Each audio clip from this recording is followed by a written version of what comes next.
This is the Phoenix Hawk. I've been working on those. Anytime I buy a new mech, I put them in. I got 3 because you have to master them and everything else.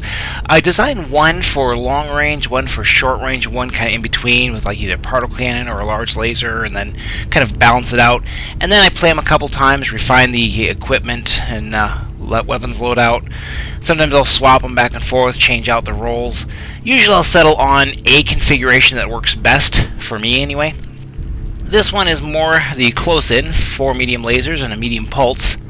It has a top speed of 126. It's sporting, I believe that is the 315 XL engine I have. They cap out, the biggest engine you can put in there is a 355. At 350 we'll put them at 128, which probably around 130 or so. Speed tweak might be up to 35, 37 for if you put the biggest engine in there. But truth be told, I'm not terribly impressed with them. And part of it is tainted by my experience in the Mech Warrior Battletech game, role-playing, etc. The Phoenix Hawk is notorious for being hard to kill, being very agile, very maneuverable, very much able to really pester and tie down a bunch of other mechs. I've played matches where the Phoenix Hawk would tie down an entire lance, just jumping around, maneuvering. Obviously that type of gameplay is not something you can easily put into a video game. And so in some ways it's a letdown if you're going with the favored tradition of the Phoenix Hawk and its legend.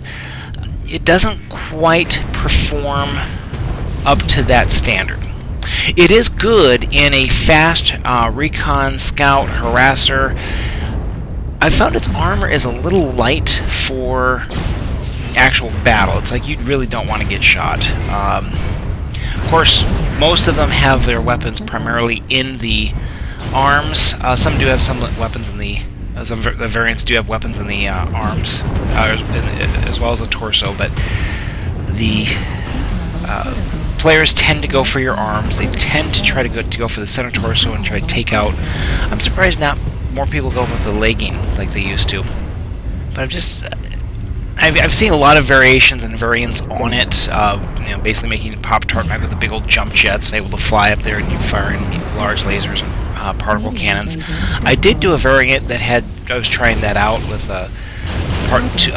2 particle cannons and or 2 ER large lasers, or even just large lasers. They're very hot. The mech, due to 45 tons, really limits your options. I don't really think it's great as a fast mech, as an armor, as I mentioned, but my Cicadia is only 40 tons. It's actually less as far as overall capability and what it can carry. It only sports 4 medium lasers, but it's much faster. It's up and pushing the 140 really when all's said and done. So it's quite a bit faster. It's a little lower profile, harder to hit. It is easier to do that type of raiding and running around. The Phoenix Hawk, you don't want to be alone. It works well in close support. It works well in a harassing role with other fast mechs. In general public matches, it's very hard to get groups to coordinate and work with you.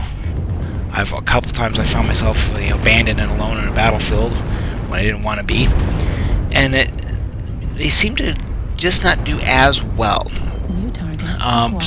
Putting a 300 rated engine gets you 108.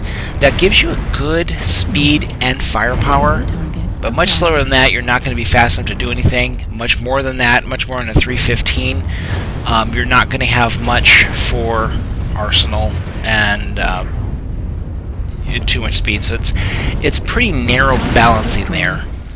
But that's my my philosophy anyway. I think it works better for the close-in role, as I mentioned with my other videos, the pocket battleship concept. So that'd be my suggestion. Take it for what it is. Need assistance?